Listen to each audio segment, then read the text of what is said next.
jërë ngeen jëf ab gëstu bu yéeme bu jur ay résultats yu doy waar moom la l'Observateur xëyee ubbil yéenekaay bi enquête bi mi ngi soxal jigéen ñi jaay seen bopp ci xibaar yu mu jële ca centre de référence de la prostitution ba ca polyclinique bu Ndakaaru ca la sukkandiku ba wax ñu ne xayma nañu ci département bu Ndakaaru ñeenti junniy jigéen ak juróom-benn téeméer ak juróom fukk ak ñaar yuy jaay seen bopp mu tegal ñu ci ne ci diggante benn fan ci weeru janvier ba bërkaati démb fukki fan ak juróom-benn ci weeru novembre daggal nañu ay carte sanitaire ñaari téeméeri jigéen ak fanweer ak benn yuy jaay seen bopp ci jigéen yi mbedd yi ñu xayma département bu Ndakaaru am na ci ñoom lu ëpp ñaari téeméer yoo xam ne dañoo siddaat te ba léegi terewul ñoo ngi wéy di jaay seen bopp ci jigéen ñooñee di jaay seen bopp ci dëkk bi l'Observateur nee nañu sénégalais yi ñoo ci ëpp jigéen ñi Nigeria yi topp ci jigéen ñi cosaanoo ci réewum Guinée topp ci l'Observateur topp kaa bi ba daje ci ak benn femme bu am 70 ans nee na moom juróom fukket ak benn ngi muy jaay boppam pëlisub Kébémer ci boppam la Sénégal mi ngi ñuy xamal ne policiers yi fa nekk ñu bari ci ñoom mise à pied nañu leen rompat ak keccaatu xamadi gu ñuy def ci kaw tali bi moo leen ko jural te lépp nag yéenekaay bi nee nañu jëwrin gi ñu dénk wàllu transport terrestre di Mansour Faye moo ko sooke ne keroog dafa taal wotam topp tali bi ngir bëgg xam tracasserie policière yi chauffeur si di joytu ba tax transporteur yi ne dañuy gerew benn fan ak ñaari fan ci weeru décembre loolee ñuy wax ak joytu ana nan la demee yéenekaay bi nañu bi muy tolloo ak Kébémer fa la gis embouteillage bu mag mu wàcc xoolal boppam la mu fa gis neexu ko muy wax policiers yi jànni ko dàq ko tegal ko ci Mansour Faye ne waa laas ci laa woowee ministre intérieur Antoine Félix Diome wax ko li xew bu nuppi nag dem ca commissariat bu Kébémer mu ne ba ma fa yeggee fekk ma fa commissaire ba ci la laaj numéro téléphone woo ko téléphone wax ko li gaay mi def commissaire bi boole ko ak commandant bu corps urbain bi Mansour Faye ne xamul nag la ca topp waaye gis na ne daal ne ba muy dëppaat gisaatu fa benn policier bu fa monté fa mu mujjee la Sénégal nañu moo di ñoom policier yëpp ya monté woon foofa la ñu mis à pied depuis àjjuma jusqu'à nouvel ordre waxi police ba tey ak policier yeeg li ñu dund démb ak kii di Barthélémy Dias lise ko nañu moom candidat bu Yewwi Askan Wi di Barthélémy Dias dafa bëggoon a dox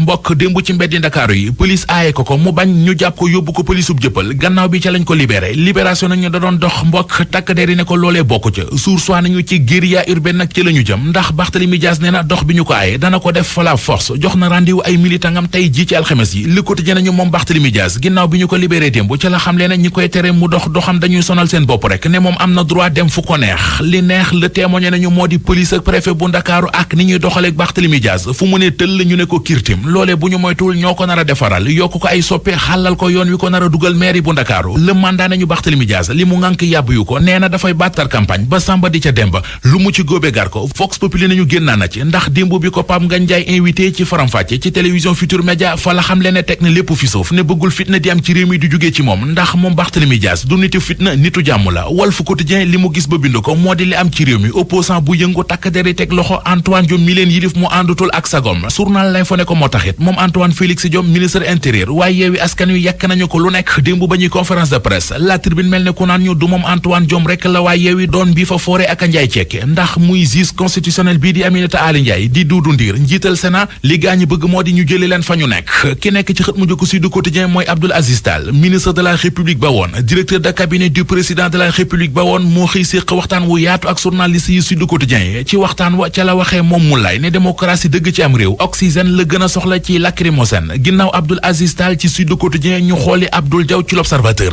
yëral xët mu njëkk yéenekaay bi Abdoul Diaw benn apprenti tailleur la bu dëkk ca Louga dafay xeesal bi waa ji di def neexul baay bi tere ko mu bañ yamu ca ndax L'Obs nee nañu dafa dóor baay bi ba gaañ ko papa ji 82 ans la am moom booy bi def loole di Abdoul Diaw journal bi mi ngi ñuy xamal ne tribunal tëj na ko juróom-benn weeri kaso. Savon de Marseille Alphée CCPS comptoir commercial de plomberie. xibaar yi ak campagne njaayum gerte mi tàmbali ñaar fukki fan ak juróom ci weer wi kilogramme gerte gi nag juróom fukki dërëm la ñu dogal ni moom la ñu koy jaay li ko tàmbalee juróom fukki dërëm jëm kaw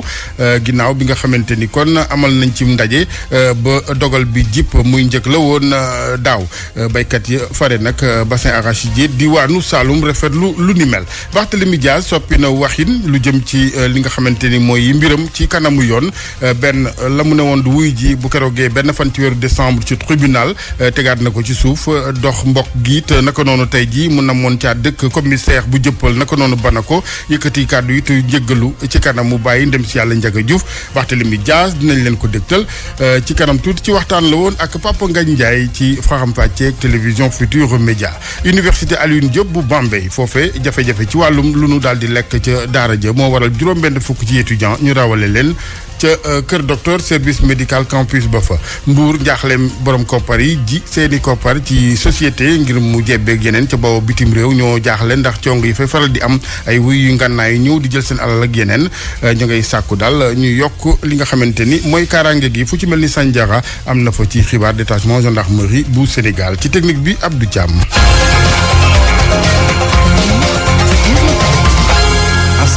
jërë ngeen jëf ci ànd beeg RFM ñu ngi Ndakaaru Médina rue 15 angle Corniche immeuble El Hadj Elimane Ndour ñu waxtaanee mbiri ndem si yàlla Ndiaga Diouf ak Barthélémy Dias mi nu ci woolu ci kanamu yoon mu ne woon du wuy ji bu keroogee 1er décembre 2021 daal dina tegaat wax ji ci suuf ci gàttal soppi na waxin lu jëm ci wàllu ko génnaat gi tey ñeel dox mbokk gi di ca dëkk commissaire bu jëppal bana ko ak it lu jëm ci jéggalu mu def jëmee ci bàyyi ndem si yàlla Ndiaga Diouf loolu lépp ñu doxañ ko ci émission faram fàcce ci télévision Futurs Médias Papa Ngagne Ndiaye leeral di Amadou Sabax Ba. ñu xamee ko ci wax ju dëgër tey sàmm ay kàddoom Barthélémy Dias delluwaat gannaaw ci li nga xam ne moo soxal mbiri Ndiaga Diouf maire bu Mermoz Sacré-Cœur nee na dina wuyu ju convocation 6 bi benn fan ci weerum décembre bii di ñëw lañ mu ci jublu nag ci ay kàddoom mooy réew mi am dal ak jàmm. le 1er décembre su ma demulee amaana mën na yee fitna dinaa dem mais procès du am parce que gars yi nammuñu àtte lii luñ ci namm leneen la. non mais wante yàlla àndu si da nga ko def pour exclusivité comme ni nga ko waxee. wala da nga ko def parce que le ministre de la justice dafa wax ak yow. du ma mu may wax lu may def yow yaa ma wax léegi nii le premier ma xam ne yaa ngi dem ci fitna bi mën na maa dinaa dem parce que du ma nitu fitna. mu sol grand boubou bu son bu rafet ànd ak dal ci kanamu Papa Ngagne Ndiaye maire bu Mermoz Sacré-Cœur di baalu en direct Papa yi ndem si yàlla Ndiaga Diouf gannaaw ba mu yëkkatee ay kàddu yoo xam ne jàpp ne dafa ñagas. je retire mes propos parce que effectivement papu xale boobu peut-être. Okay. je l'ai offensé maa ngi koy jégalu di jégalu seen famille maa ngi baalu wax. mais Barthélémy maa ngi baalu wax maa ngi jégalu est-ce que mën nga ci dëkk. dama ne tooñuma kenn Sénégal nañ ma may jàmm parce que du ma yaafus man kenn musuma may dara dama xeex ba egsi fi j'ai fait que ma battre toute ma vie politique je me suis battu. ngir réew mi am dal gannaaw ay weer ak des ñu amal élection gox-goxaan yi candidat bu coalition Yewwi Askan Wi ci mairie bu Ndakaar nee na karawaan bi mu jàppoon tey jii ci alxamis bi maanaam doxantu bi ci quartier Ndakaaru yi mujj na koo faf bàyyi ngir jàmm am ci réew mi. comme ne nga man damay yee fitna waa maintenant bu suba bi bàyyi naa ginnaaw suba bàyyi naa non parce que du ma ñitu fitna mënoo ma dëkkaloo fu ma dëkkul doomu ndey fu ma dëkkul man du ma ñitu fitna dañ ma yar fu ñu ma noonu yare man labbee ñoo ma yar maa ngi jéggalu képp ku nga xam ne ni tey wala y a 3 jours ci ginnaaw peut-être su ma ay déplacement peut-être yéen fi fitna biir Dakar ñi am gàllankoor pour di dem ak di dikk maa ngeen di jéggalu su amee ñu jàpp ne que suba su ma demee day am fitna waa maintenant bàyyi naa. ci émission faram-fàcce bu Papa Ngagne Ndiaye Barthélémy Dias nee na noppi na liggéey nguuru Sénégal waaye du nekk ak président Macky Sall teg ci ne bu ñu ko falee ci bopp mairie bu Ndakaaru dina def capitale bi ville métropole maanaam dina ñoŋ ci wàllum koom wàllum caada ak yeneen yu ni mel. jërëjëf Amadou Sabax moom Barthélémy Dias di candidat bu Yewwi Askan Wi ci Ndakaaru ñoom waa Yewwi Askan Wi doon janook taskatu xibaar yi démb ci ngoon di ñaawlu la ñu duppee saboté tukkee ci état Sénégal ak ñu ne préfet yi lank doxale cour d'appel ak la mu wax ci seeni dossiers ñoom waa Yewwi Askan Wi Asbarakan mer ba futu la ñu def ñoom waa coalition Yewwi Askan Wi di xamle ni fasuñu yéenee benn yoon jëfe ndigalu préfet bi wax ni képp ku namati ab manifestation danga ko war a yëgle lu jiitu nga koy amal di cëfal di kenn ku yoroon seen kàddu. bëgg nañu def ay meeting biir Dakar te daan ko def am na suñu calendrier bu ñu établi daan ko exécuter mu bëgg ko ak mu bañ ko le préfet bi génne bataaxal bii mu xam ni mënuñu tere exécuter suñu calendrier politique parce que bataaxalam bii naka dem waxali gaa Benno Bokk Yaakaar tey ce matin ay vidéo ñoo ngi daw bi ñu wanee le candidat de Dakar muy préparé wu pour dem doxi mbokk moom mën na doxi mbokk parce que am nay mbokki Dakar mais ñu def ñëpp mbokki Dakar ba duñu doxi mbokk fan lañ ko mën nangulee moom mu doxi mbokk ni Barthélémy du doxi mbokk gannaaw ba ñu leen nangulee lenn ci seen ay liste yu ñu rejeté woon Déthié Fall di xamle ni am na ci yenn ay préfet yu nanguwul benn yoon réintégré liste yi. ñu am ay victoire dans beaucoup de communes dans également beaucoup de départements mais li ci doy waar mooy malgré décision yi nga xam ni cour d'appel jël na ko ci yenn gox yi ak goxaan yi on se rend compte ba fii may wax ak yéen que am na ay préfet yu ko buggul appliquer sànq rek la ma sunu candidat de Saint-Louis Abba Mbaye di woo di ma xamal ni à Saint-Louis yi ñu fa réhabilité yépp bi ñu demee ci préfet bi dafa ni leen mënagu ko exécuter parce que xamul fu muy jaar. ñoom waa coalition Yewwi Askan Wi di xamle ni takku nañ taxaw temm ngir nasaxal bépp pexe boo xamante ni nguur gi lal na ko ngir reporter élection locale yi nga xamante ni jàpp nañu ko ci atum janvier 2022. jërëjëf Asbaax Kan keneen ku doon janoog taskatu xibaar yi soxna Soomeel Wardini maire ab Ndakaaru moom noppi na ngir défendre bilan ci bopp maire bi Ndakaaru ak it élection yi nu dëgmal daal di taxaw ngir daal di kon tollantiwaat ak ayam ci bopp maire bi ndax yéeneem yëpp mooy gën a yanjal xar kanamu capital bu Sénégal ànd ceeg programme bu riche nag mu ne Aminata Ba. ki nekk jamono ji maire bu ville de Dakar ba tey ji mënagula nangu li ko fi coalition Yewwi Askan Wi daal di bàyyi daal di tànn Barthélémy Dias ngir mu daal di jiite seen liste fii ci Ndakaaru moom Soham El Wardini di xam ne ni tey ji la gën a pare ngir daal di samp ndëndëm. Dakar laay ñaan baatam Dakar waaye ji yeewoo Dakar bu bés baa ñu sànnil ma kaar ndax man kat pare naa pour liggéeyal waa Dakar pare naa pour yëkkati défi yi pare naa pour liggéey rek man liggéey laa xam liggéey laa bëgg comme que nag fi mu nekk dañuy jëm ci ay wote te bu wote jotee élection jot il faut nga wax ak nit ñi il faut nga dig leen wax dëgg yàlla man ay dige moom damay dige lu ma man ndax bëgguma ëllëgee si biir kat ñu ne ma soit yow yaa fi waxoon lii yaa fi dige woon lii. jàpp ni def na ab bilan bu baax ci ñetti at yi nga xamante ni def na ko ci bopp municipalité bu Dakar Soham El Wardini di xam le ni dina indil ab programme bu mucc ayib waa Ndakaaru. programme boo xam ne moom lañ leen di soumettre programme bi gaa am na luñ ci jot a def waaye dañ koy gën a yokk gën a seet lii seen soxla lii soxla askan wi dox ci biir dëkk bi dana yomb dëkk bi dana set danga am itam ay infrastructure yoo xam ne wax dëgg yàlla ku fi ñëw dana la respecté du la yem ñun am nañ am projet programme boo xam ne loolu yépp danañ ko génnee ci programme boobu. c'est au cas si jamono xam ngeen ni lakk gu métti amoon na fa ba lu bari yàq fa woon ba it ay diggé jiboon jëmee ci commerçant yi foofee ngir gën a méngale marché beeg jamono yokkit wàllum kaaraange ga loolee la waa OCAS di fàttali kilifa yi Pa Balla Gueye. guddig fukki fan ak juróom benn jàpp fukki fan ak juróom ñaar ci weeru novembre atum 2020 muy guddi goo xamante ne commerçant yu marché Ocass yi duñu ko mës a fàtte lakk goo xam ne jiboon na fa am lu tolloog fukk ci ay centres commerciaux ak ay téeméer ci ay cantines yoo xam ne ñoo tàkk ba jeex ñu xayma yàqu-yàqu yooyu ci benn milliard ak lu topp ci ay waxtu rek jamono ji nag at gannaaw ba xew-xew bi amee ba tey ji bari na ci ay bërëb yoo xam ne ñuulu lakk yi ma ngi fay des ba tey gannaaw at ba nu koy fàttaliku association commerçant industriel yu Sénégal yi lée di dellu di fàttali kilifay dëkk bi la nga xam ne moom lañ diglante woon ak ñoom Fallou Galas Xuma moom moo nekk njiital ACIS. suñu naqar boo xam te ni suñu kaw la daloon ñun commerçant yëpp bis boobu nag bu desewaatee am loo xam te ni mu dalee suñu kaw kilifa yi nga xam te ni ñoo ngànk dëkk bi muy maire bi ak gouverneur ak ba ci président de la République kenn ku ne yabal nga fi ndaw ñun fekk suñu fii waxtaan ak ñun ngir am loo xam te ni daf ñu ko waxoon ngir ay liggéeyaat yoo xam ne yu jëm si waat ci marché bi la te boobaa léegi tey ji la at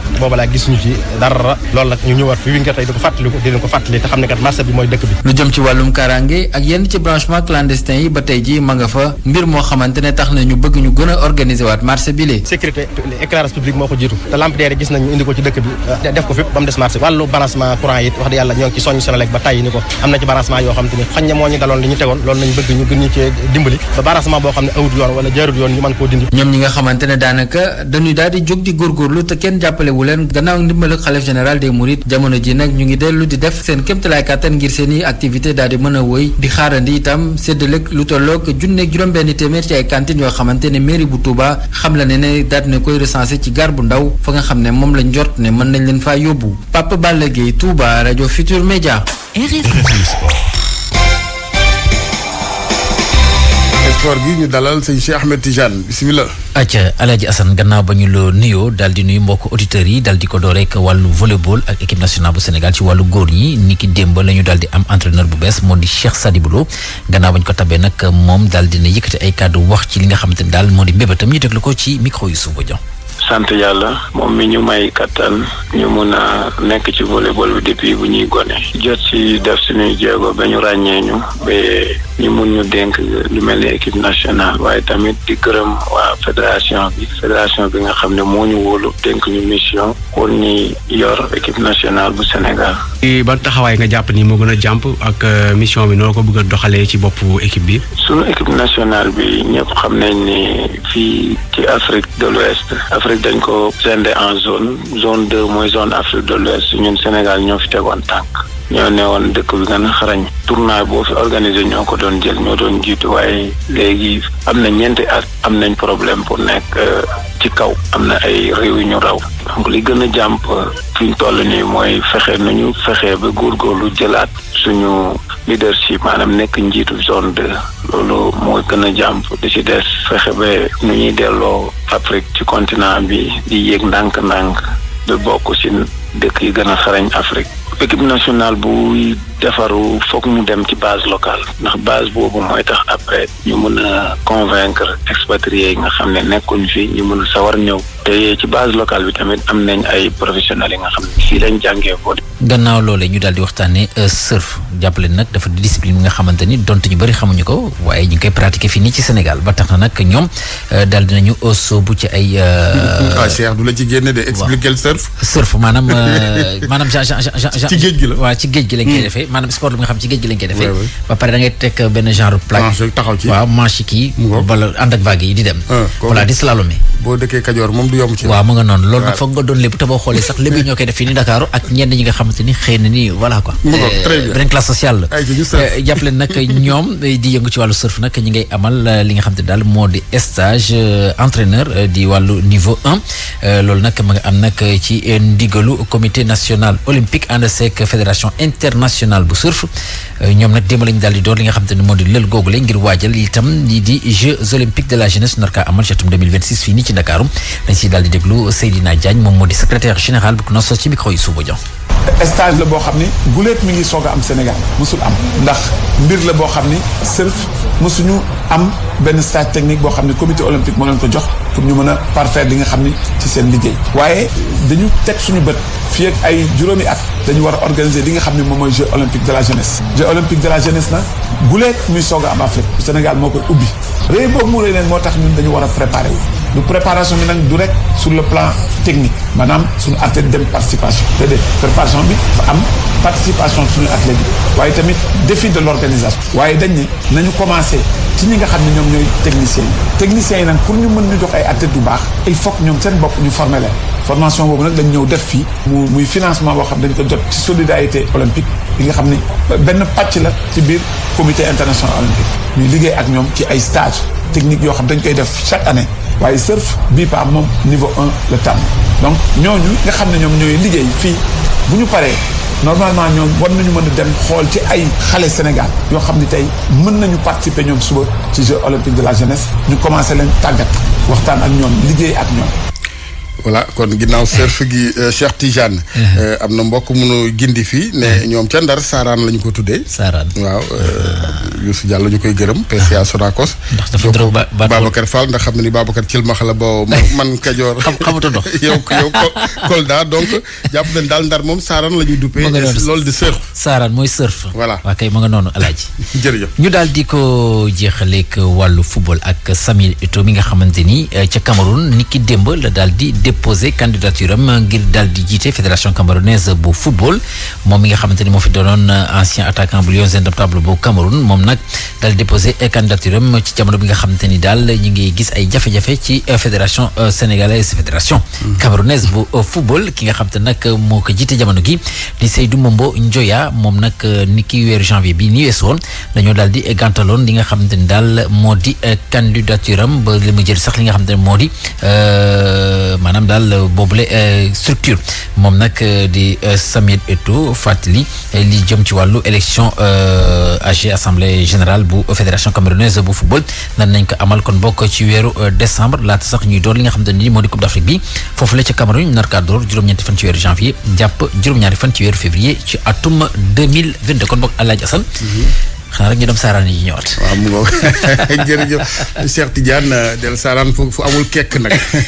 moo gën a wóor chronique culture bi Hadj Ndate Diop. dalli rek jàmm. pencu Maam Younous Dieng ci turu woowu la association bi ñu duppee fonk suñuy làmmeñ doon amal ab ndajem waxtaan ak ay weccoo xalaat jëm ci wàllu kàllaama yi ñuy làkk ci biir réew mi di woon ab ndaje boo xam ne ni tamit sargal nañ ci soxna soosu nga xam ni bokk na ci njëkk a bind téere ci kàllaama wolof. Nafisatu Njaay kuréel gii di fonk suñuy làmmiñ dafa taxawal benn cadre bi nga xam ni dafay àddu ci naka la ñuy dooleelee làkk yi nekk ci réew mi cadre boobee ñu duppee ko pencu Maam Younous Dieng bu nu sukkandikoo ci Adrame Jaxate bokk ci boobule mbootaay. won nit ñi itam ni làmmiñ yooyu du làmmiñ yoo xam ne rek dañ leen war a defal di si saagaanteeg di si waranteeg yooyu waaye làmmiñ la yoo xam ne mën nañ si jaar suqali réew mën a bind itam si seen làkk loolu moo waral ginnaaw ba ñuy sàkkoo ni dañuy sargal Maam Younous Dieng mi nga xam ne mooy jëkk bind téere nettali si réew mi ci làmmiñu wolof ñu wane si benn si téeréem bu ñuy wax aaw fas yéene ko faram-fàccee ba nit ñi xam lu nu mën a def si yeneen làmm yi mën nañ ko def si suñu làmm. Professeur Mbacké Diagne di inspecteur de l'éducation et de la formation option langue nationale mi ngi xamle ni làkk yi nekk ci réew mi dina ko gën a wasaare ci l'école yi